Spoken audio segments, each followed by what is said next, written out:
اور جہاں تک میرا خیال ہے وہ حکم ثانی بھی عنقریب آنے والا ہے اور وہ تمہاری بربادی کے علاوہ اور کچھ نہ ہوگا۔ مجھ سے غلطی یہ ہوئی ہے کہ میں نے سلبرٹ کا بیان کردہ حلیہ آگے بتا دیا۔ اگر میں یہ بات نہ بتاتا کہ سلبرٹ کے مطابق وہ ایک 18-19 سالہ لڑکا ہے اور انڈین لگتا ہے تو تم مشکوک افراد کی فہرست سے باہر تھے۔ انکوائری کی فائل میں یہ بھی لکھا تھا کہ تم کینیڈا گئے اور بیس بدل کر واپس آئے، گویا چیف کی وہ تحقیقات کے کینیڈا جانے والا CIA کا آدمی اور سلبرٹ کے ساتھ روانہ ہونے والا لڑکا ایک ہی فرد ہے، وہ بھی تم پر فٹ آتی ہے۔ یہ بھی میری غلطی تھی کہ میں نے انہیں اس وقت بتا دیا تھا کہ تم کینیڈا گئے ہوئے ہو، تو مجھے بتا دو تاکہ میں اس کے متعلق سوچ سکوں اور تمہیں مشورہ دے سکوں۔ تم کتنے بھی برے سہی اور کتنے بھی تنظیم کے غدار سہی، لیکن بہرحال جیریلی کا انتخاب ہو، میں تمہاری بلائی کے لیے کچھ سوچوں گا۔ میں کسی بات میں ملوث نہیں ہوں، میں نے چیختے ہوئے کہا۔ میں آپ سے کوئی بھی بات چھپایا نہیں کرتا، یہ بہت اچھی بات ہے۔ اگر تم ملوث نہیں ہو تو اپنی سرگرمیوں کو قابل اعتراض نہ بنانا۔ تم کینیڈا کیا لینے گئے تھے؟ اگر تم سے پوچھا جائے تو سب کچھ سچ سچ بتا دینا اور گھبرانے کی ضرورت نہیں ہے، میں تم پر آنچ نہیں آنے دوں گا۔ جس طرح میں نے تمہاری خاطر ہیرالڈ کو تمہیں سے ٹھکانے لگوا دیا تھا، اسی طرح میں تمہاری طرف اٹھنے والا ہر ہاتھ کاٹ دوں گا۔ میرے بازو بہت مضبوط ہیں اور میرے یہ بازو تم ہو، میں آپ کو کبھی مایوس نہیں کروں گا۔ میں نے وثوق سے کہا۔ یہ سارا دن میں نے گھر ہی میں گزارا، سارا دن جیریلی سے شطرنج کھیلتا رہا۔ اس نے باہر جانے کی بہت ضد کی، لیکن میں باہر جانے کے لیے تیار نہ تھا۔ حالات نے یکدم تشویشناک صورتحال اختیار کر لی تھی۔ ہلمز کے پاس جانا مجھے بہت مہنگا پڑا تھا۔ کیا ہلمز ان تمام باتوں سے لا علم ہے؟ کیا اس نے CIA کو عام اجازت دے دی ہے کہ مجھے تلاش کیا جائے؟ ہلمز کیسا آدمی ہے؟ اسے اس سے کیا غرض کہ میں جیوں یا مروں؟ اس کے نزدیک میری اہمیت ہی کیا ہے؟ اگر وہ سلبرٹ جیسے آدمی کو شناخت نہ کر سکا تو مجھے بچانے کے لیے وہ کیا کر سکے گا؟ اس وقت میرے لیے صرف پیٹرسن ہی ایک سائبان تھا، لیکن جب اسے پتا چلے گا کہ میں آستین کا سانپ ہوں تو اس کے کیا اثرات ہوں گے؟ رات گئے بستر پر لیٹا میں انہی خیالات میں کھویا رہا۔ ڈاکٹر تنویر کے حصول کی کوشش میرے لیے وبال جان بن کر رہ گئی تھی۔ ایک بار پہلے بمشکل جان چھوڑی تھی کہ پھر پھنس کر رہ گیا، لیکن اب چھٹکارا مشکل نظر آ رہا تھا کہ منحوس شخص تھا یہ شخص ڈاکٹر تنویر۔ عبدالجبار نے اس کے لیے کتنی جانیں ضائع کی ہوں گی، کتنے آدمیوں کو قتل کیا ہوگا۔ خود میں نے کتنے آدمی اس شخص کے لیے قتل کر دیے تھے، اور جو پریشانی اٹھائی تھی وہ علیحدہ تھی۔ ان سب انسانوں کا خون ڈاکٹر تنویر ہی کے سر تھا۔ مجھے ڈاکٹر تنویر سے نفرت ہونے لگی۔ دروازے پر ہلکی سی دستک سن کر میں چونک اٹھا۔ میں نے کلائی پر نگاہ کی۔ رات کا 1:30 بج چکا تھا۔ اس وقت کمرے میں زیرو کے سبز بلب نے ہلکی سی روشنی پھیلا رکھی تھی۔ دستک کی آواز بہت آہستہ آئی تھی۔ اس آواز سے قبل میں نے کسی کے قدموں کی آہٹ یا کوئی اور سرسراہٹ نہ سنی تھی۔ رات کا سناٹا اپنے عروج پر تھا۔ جیریلی اتنی رات گئے کیوں آئی ہے؟ میرا دل دھڑک سا اٹھا۔ پہلے تو ایسا کبھی نہ ہوا تھا۔ جیریلی میرے کمرے میں ضرور آئی تھی، لیکن 10 بجے تک گپیں لگانے کے بعد سونے کے لیے چلی گئی تھی، اور پھر صبح ہی ہماری ملاقات ہوئی تھی۔ دستک کی آواز بڑی آہستہ اور سریلی تھی، اور یہ یقیناً جیریلی تھی۔ اس نے آہستگی سے دروازے پر اس لیے دستک دی تھی کہ کہیں پیٹرسن نہ جاگ جائے۔ میرا دل بڑے ارمان پرور انداز میں دھڑکنے لگا، اور میں اپنے تمام غم اور پریشانیاں بھول گیا۔ میں آہستگی سے اٹھا اور چٹخنی گرا دی۔ دروازہ کھلا، اور دوسرے لمحے اس نے اپنے بائیں ہاتھ سے میرے منہ کو مضبوطی سے پکڑ کر میرے حلق سے نکلنے والی بے ساختہ چیخ کو رات کے سناٹا توڑنے کی اجازت نہ دی۔ وہ ایک لمبا چوڑا شخص تھا۔ میں اس کی گرفت میں کسی بچے کی طرح تڑپا، لیکن اس نے میرے تڑپنے کو زیادہ اہمیت نہ دی۔ اپنے دوسرے ہاتھ سے پکڑ کر مجھے اٹھا کر بیرونی دروازے کی طرف چل دیا۔ رات کے سناٹے میں وہ مجھے کسی بچے کی طرح اٹھا کر بیرونی دروازے کی طرف بڑھ رہا تھا۔ اس نے میرے منہ کو مضبوطی سے پکڑ رکھا تھا، اور میں کوشش کے باوجود بھی منہ سے کوئی آواز نہیں نکال پا رہا تھا۔ میرے ماہی بے آب کی طرح تڑپنے کی رفتار آہستہ آہستہ تیز ہو رہی تھی۔ اگرچہ وہ مجھ سے کئی گنا طاقتور تھا، لیکن میں نے بھرپور مزاحمت سے اس کے لیے کافی پریشان کن صورتحال پیدا کر دی تھی۔ ہم بیرونی دروازے کے قریب پہنچے تو مجھے چوکیدار کی لاشیں دکھائی دی۔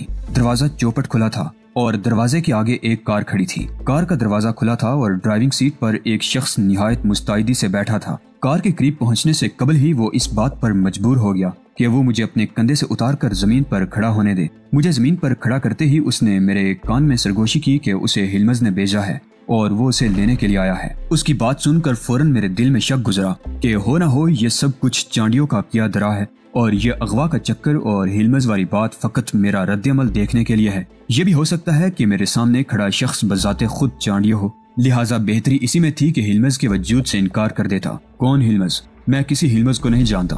میں نے تیز آواز میں کہا، وقت ضائع کرنے کا کوئی فائدہ نہیں، ہمیں واشنگٹن جانا ہے اور اسی رات تم کو واپس بھی پہنچنا ہے۔ اگر تم فضول باتوں میں وقت ضائع کرو گے تو یہ ہلمز کی ہدایت کے خلاف ہوگا۔ ارے بھائی، کون ہلمز؟ تو گویا تم مجھ پر شک کر رہے ہو؟ کیا تم ہلمز کو بھول چکے ہو، جس کے پاس تم پرسوں گئے تھے اور جس نے سلبرٹ کو تمہارے ساتھ کامن انٹرسٹ کی لیبارٹری کی نشاندہی کے لیے روانہ کیا تھا، اور جس سلبرٹ کو تم نے رائل ہوٹل میں قتل کر دیا تھا؟ مجھے نہیں معلوم تم کیا کہہ رہے ہو۔ میں CIA کے ڈائریکٹر کی بات کر رہا ہوں، اس نے تمہیں ابھی اور اسی وقت بلایا ہے۔ وقت ضائع کرو گے تو پچھتاؤ گے، یہ سب تمہارے فائدے کے لیے ہے۔ اب کی بار میں اس شخص کی باتوں سے چکرا گیا تھا، تو کیا واقعی ہلمز نے مجھے بلایا ہے؟ لیکن اس بات کی بھی تو امکانات ہیں کہ یہ سب کچھ مجھے پھانسنے کی چال ہو۔ میں کوئی بھی ایسی حرکت کرنے کے موڈ میں نہیں تھا جس سے مجھ پر چانڈیوں کا شک یقین میں بدل جائے۔ مجھے تذبذب میں دیکھ کر اس شخص نے اپنی زبان سے میرے جانے پہچانے چند ایک کوڈ ورڈز ادا کیے۔ یہ CIA کی زبان تھی، جس کا مطلب یہ تھا کہ ہم دوست ہیں اور ہم دونوں کا پینے کا پیالہ ایک ہی ہے۔ یہ ایسے کوڈ ورڈز تھے کہ دنیا کے کسی بھی کونے میں موجود CIA کے کارکن ادا کر کے اپنے دوستوں کو ڈھونڈ نکالتے تھے۔ مجھے یقین ہو گیا کہ میرے سامنے کھڑا شخص ہلمز ہی نے بھیجا ہے۔ میں نے کار میں بیٹھنے کا ارادہ کیا ہی تھا، پھر رک گیا۔ CIA کے کوڈ ورڈز تو کامن انٹرسٹ کے لوگ بھی جانتے ہوں گے، اور چانڈیا تو خاص طور پر ان الفاظ کو جانتا ہوگا۔ ہو سکتا ہے اس شخص نے کوئی دوسرا تیر پھینکا ہو۔ میں اسی ششوپائی میں تھا کہ اچانک وہ مجھ پر کسی باز کی طرح جھپٹا اور مجھے اٹھا کر کار کی عقبی نشست پر پٹخ دیا۔ وہ خود میرے پہلو میں آن بیٹھا اور کار نامعلوم منزل کی طرف اڑنے لگی۔ سڑکیں ویران تھیں اور سڑکوں پر اکا دکا ٹریفک موجود تھی۔ اگرچہ مارچ کا مہینہ تھا، لیکن رات کی خنکی بدستور موجود تھی۔ کار جن راہوں پر چل رہی تھی وہ میری دیکھی بالی تھی۔ نہ تو میرے پہلو میں بیٹھے ہوئے شخص نے میری آنکھوں پر پٹی باندھنے کی کوشش کی، اور نہ ہی ڈرائیور نے کار کو یوں ہی بے مقصد ذیلی سڑکوں پر گھمانے کی بیکار کوشش کی۔ کار کی رفتار اور اس کے رخ سے میں نے اندازہ لگایا کہ ہم اس وقت ایئرپورٹ کی طرف جا رہے ہیں۔ گویا واقعی اس شخص کو ہلمز ہی نے بھیجا تھا، اور اب ہم بذریعہ ہوائی جہاز واشنگٹن جانے والے تھے۔ لیکن رات کے اس وقت تو کوئی فلائٹ واشنگٹن نہیں جاتی، پھر ہم کس طرح سفر کریں گے؟ کار بلا روک ٹوک ایئرپورٹ کے ایریا میں بڑھتی چلی گئی۔ ایئرپورٹ سیکیورٹی فورس کے ارکان کو یا تو سانپ سونگ گیا تھا یا پھر ان کو ہماری کار ہی نظر نہ آئی تھی۔ کار ایک جیٹ طیارے کے نزدیک جا کھڑی ہوئی۔ یہ جیٹ پرواز کے لیے بالکل تیار تھا اور CIA کی اپنی فضائی کمپنی کا تھا۔ میں کسی ہلو حجت کے بغیر سیڑھیاں چڑھ کر طیارے کے اندر جا بیٹھا۔ سیڑھیوں نے اوپر اٹھ کر دروازہ نما خلا کو بند کر دیا اور جیٹ رینگنے لگا۔ اگر واقعی آپ کو ہلمز نے بھیجا تھا تو اتنی بے دردی کی کیا ضرورت تھی؟ اسی میں عافیت تھی۔ آپ نے ہمارے چوکیداروں کو ناحق قتل کر دیا۔ میں نے ناگواری سے کہا، وہ قتل نہیں ہوئے، فقط کلوروفارم کے اثر سے 3-4 گھنٹے کے لیے بے ہوش ہیں۔ جیٹ کے نیو یارک سے ٹیک آف کرنے کے آدھ گھنٹے بعد میں ہلمز کے دفتر میں تھا۔ وہ رات کے اس وقت بھی اپنے دفتر میں اپنی سیٹ پر انتہائی مستعد نظر آ رہا تھا۔ کچھ غلطی تم سے ہوئی اور کچھ غلطی مجھ سے۔ جو کچھ ہوا اس کا اثر زائل کرنے کے لیے ہم دونوں کو کچھ نہ کچھ کرنا ہوگا۔ کیا سلبرٹ بھروسے کے قابل تھا یا آپ ایسا سمجھتے تھے؟ میں نے کہا، بس یہیں سے دھوکہ کھاتا رہا ہوں۔ میں نے کامن انٹرسٹ کی سرگرمیوں کے متعلق جتنی بھی فائلیں کھولیں سب گم ہو گئیں۔ مجھے کچھ پتہ نہ چلتا تھا کہ فائلیں کون چراتا ہے۔ ہم لوگوں نے CIA کے جتنے آدمی بھی کامن انٹرسٹ میں شامل کیے سب کالی بیڑوں کی طرح چھانٹ کر الگ کر لیے گئے۔ مجھے کچھ پتہ نہ چلتا تھا کہ آخر ان کی نشاندہی کون کرتا ہے۔ سلبرٹ کا قتل یہ ظاہر کرتا ہے کہ اس نے ہمیں نیو یارک میں دھوکہ دینے کی اور میری ہدایت کو بلائے طاق رکھ کر تم کو کامن انٹرسٹ کے غنڈوں کے حوالے کرنے کی کوشش کی تھی، جس کے نتیجے میں تم نے اسے قتل کر دیا ہے۔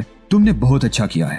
میں سلبرٹ کو اچھی طرح شناخت نہ کر سکا تھا، یہ میری غفلت تھی، اور سلبرٹ کو تمہارے ہمراہ بیچ کر میں نے غلطی کی تھی۔ تم نے یہ غلطی کی کہ تم نے پیٹرسن کو زندہ چھوڑ دیا۔ ایسے موقعوں پر کسی پر بھی رحم نہیں کھانا چاہیے۔ اگر تم پیٹرسن کو بھی قتل کر دیتے تو تمہاری ہوا کو بھی کوئی نہ پا سکتا تھا۔ اب میں دیکھ رہا ہوں کہ خود CIA کے افراد اور کامن انٹرسٹ کے افراد تم تک پہنچنے کی سرتوڑ کوشش کر رہے ہیں اور اس کوشش میں کامیاب ہوتے نظر آ رہے ہیں۔ چونکہ موجودہ واقعے میں تمہارا قصور کم ہے، اس لیے ہم نے فیصلہ کر لیا ہے کہ تم کو ہر ممکن طریقے سے پوشیدہ رکھوں۔ میں نے کینیڈا میں موجود کامن انٹرسٹ کے غدار رکن اور گولڈ فش کے ساتھی روبنز کو انہی کی حکومت کے ہاتھوں گولی مروا دی ہے۔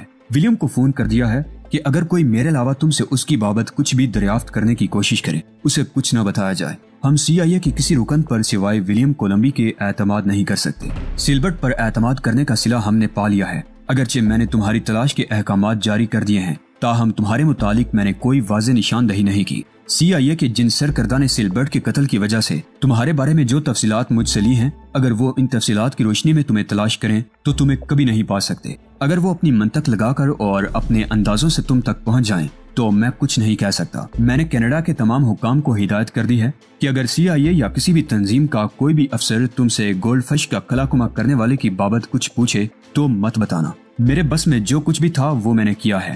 اب تمہاری ڈیوٹی یہ ہے کہ تم ایک عرصے تک مجھ سے یا ولیم کولمبی سے ملاقات کرنے کی کوشش نہ کرنا۔ اپنے کینیڈا جانے کے متعلق تم یہ بتانا کہ تم اپنے پاکستانی دوست کی شادی پر گئے تھے۔ اس شادی میں تمہاری شرکت کے تمام شواہد موجود ہیں۔ تم بلا دڑک ایک اچھی خاصی کہانی ان لوگوں کو سنا سکتے ہو، لیکن ایک کہانی تو میں پہلے ہی ان لوگوں کو سنا چکا ہوں۔ یہ کہانی ولیم نے مجھے سنائی تھی۔ اس سے کوئی فرق نہیں پڑتا۔ تم کافی عرصہ کینیڈا میں رہے ہو، وہاں تمہاری موجودگی کا ایک سے زیادہ جگہوں پر ثابت ہونا ویسے بھی ضروری ہے۔ تم کینیڈا میں اپنے آخری ایام کی وضاحت یہ شادی والی کہانی سنا کر سکتے ہو۔ اس کے بعد ہلمز نے مختصراً مجھے چند ایک واقعات اور نام بتائے اور میں نے اچھی طرح ذہن نشین کر لیے۔ تم نیو یارک میں CIA کے مقامی دفتر میں تو نہیں جایا کرتے؟ ہلمز نے پوچھا، اور اس کی بات سن کر مجھے سیٹی کا خیال آیا۔ اس سے میرا ہر روز ملنا ضروری تھا۔ میں گزشتہ 2 دن سے اسے نہیں ملا تھا۔ اس لڑکی سے جب بھی میں ملتا تھا مجھے گونا اطمینان اور سکون ملتا تھا۔ سیٹی کی ذات میں میرے لیے ایک ناقابل بیان کشش پیدا ہو چکی تھی۔ گزشتہ 1.5 ماہ تک روزانہ اس سے ملاقات کی وجہ سے اب وہ میرے دل میں مزید گھر کر گئی تھی۔ میں مقامی دفتر میں ضرور جاتا ہوں، وہاں میری ایک دوست تربیت حاصل کر رہی ہے۔ وہ کینیڈا کے جنگلوں سے میرے ہمراہ آئی تھی۔ میرے کہنے پر اسے CIA کی ٹریننگ ڈویژن کے سپرد کر دیا گیا ہے۔ اس کی ضد ہے کہ ہر روز اس سے ملتا رہوں۔ تم ایک عرصہ تک اس سے نہیں مل سکتے اور نہ ہی اسے فون کرنے کی کوشش کر سکتے ہو۔ یہ 2 چیزیں تمہارے لیے نقصان دہ ثابت ہو سکتی ہیں۔ فرض کیجئے میرے خلاف کچھ بھی ثابت نہیں ہوتا اور میں بے گناہ قرار دے دیا جاتا ہوں، تو اس صورت میں سلبرٹ کے قتل کا کیس فائل ہونے پر کتنا عرصہ درکار ہوگا؟ کیا سلبرٹ کیس فائل ہونے تک میں تنظیم میں رہتے ہوئے اپنی کسی بھی سرگرمی کو جاری نہیں رکھ سکتا؟ سلبرٹ کا کیس کبھی فائل نہ ہوگا اور میرے خیال میں تمہیں بے گناہ قرار دیا جانا بھی ابھی بہت دور ہے۔ تاہم یہ ممکن ہے کہ کچھ ثابت نہ ہونے پر تمہارے اوپر لگی ہوئی چند ایک پابندیاں نرم کر دی جائیں۔ جب تک یہ پابندیاں نرم نہ ہوں تم تنظیم کے خلاف کوئی بھی قدم نہ اٹھاؤ گے۔ اگر ایسا کرو گے تو نقصان ہوگا۔ چلو یوں ہی صحیح، لیکن آپ کے خیال میں یہ پابندیاں کب تک اٹھا لی جائیں گی؟ اگر حالات میں کوئی تبدیلی اچانک نہ آئی، تم نے خلاف تنظیم کوئی حرکت نہ کی اور کامن انٹرسٹ کو تمہارے خلاف کچھ نہ ملا، تو اس بات کا امکان ہے کہ 2 سال تک تمہاری نگرانی ختم کروا کر تمہیں بے ضرر آدمی قرار دے دیا جائے گا۔ اتنا عرصہ 2 سال تک تو نہ جانے کیا سے کیا ہو جائے گا۔ ولمر نے جس مقصد کے لیے میرا انتخاب کیا تھا وہ مقصد تو اس دوران ختم ہو جائے گا۔ 2 سال تک یہ تنظیم یوں ہی کھیل کھیلتی رہے گی۔ یہ سب تمہاری غلطیوں کا نتیجہ ہے۔ بہرحال اب کامن انٹرسٹ کے لیے تم ایک انتہائی مشکوک آدمی ہو۔ تم کو سلبرٹ کے قتل سے بری و ذمہ قرار دینے میں وقت لگے گا، اور ہاں، جس مقصد کے لیے میں نے تمہیں بلایا ہے اس کا ایک حصہ بھی پورا ہوا ہے۔ یعنی تمہیں حد سے زیادہ محتاط رہنے کے بارے میں ہدایت دینا ہمارا پہلا مقصد تھا، اور تمہیں یہاں لانے کا دوسرا مقصد فقط یہ سمجھانا تھا کہ اگر کبھی ایسا موقع آ جائے کہ کسی شخص کے زندہ رہنے سے تمہیں مستقبل میں پریشانیاں لاحق ہو سکتی ہوں، تو ایسے شخص کو زندہ نہ چھوڑا جائے اور اسے فوراً قتل کر دیا جائے۔ تم نے سلبرٹ کو قتل کیا، تم جس صورت سے دوچار تھے تم نے نہایت احسن فیصلہ کیا، لیکن ساتھ ہی تمہیں پیٹرسن کو بھی قتل کر دینا چاہیے تھا۔ اسے چھوڑ کر تم نے کیا پایا؟ یہ تمام پریشانیاں اس کے موقع پر ہی قتل نہ ہونے کی وجہ سے ہیں۔ کیا کامن انٹرسٹ کی لیبارٹری کے بارے میں مجھے کچھ پتا چل سکتا ہے؟ میرا مطلب ہے اگر آپ یہیں سے مجھے کسی نقشے وغیرہ پر نشاندہی کر دیں تو زیادہ بہتر رہے گا۔ میں نے جھجکتے ہوئے سوال کر ہی دیا، کامن انٹرسٹ کی لیبارٹری تم کیوں معلوم کرنا چاہتے ہو؟ کیا تمہیں معلوم ہے انہوں نے لیبارٹری پر بہت سخت پہرا کر دیا ہے۔ اگر تم کامن انٹرسٹ کی لیبارٹری کی جان نہ چھوڑو گے تو اس کا نتیجہ بہت برا ہوگا۔ تم کو بھی 2 سال تک کسی قسم کی کسی بات کے بارے میں کچھ بھی نہیں سوچنا چاہیے۔ تم آخر ان کی لیبارٹری سے کیا چاہتے ہو؟ اگر آپ کو لیبارٹری کا علم ہے تو مجھے بتا دیں، میں براہ راست کوئی بھی کام نہیں کیا کرتا۔ رپورٹیں ملتی رہتی ہیں، ان رپورٹوں کی فائلیں بن جاتی ہیں۔ مجھے جس معاملے کے متعلق بھی کچھ معلوم ہوتا ہے اس کی فائل منگوا کر معلوم کر لیتا ہوں۔ دوستو، آج کی قسط آپ کو کیسی لگی؟ کامنٹ باکس میں اپنی قیمتی رائے کا اظہار لازمی کریں۔ ویڈیو کو لائک کر کے اپنے دوستوں عزیزوں سے لازمی شیئر کریں۔ چینل کو لازمی سبسکرائب کریں۔ اگلی ویڈیو تک اجازت دیجیے، تب تک اپنا اور اپنے اس چینل اعلان حقیقت کا خیال رکھیے گا۔ اللہ نگہبان۔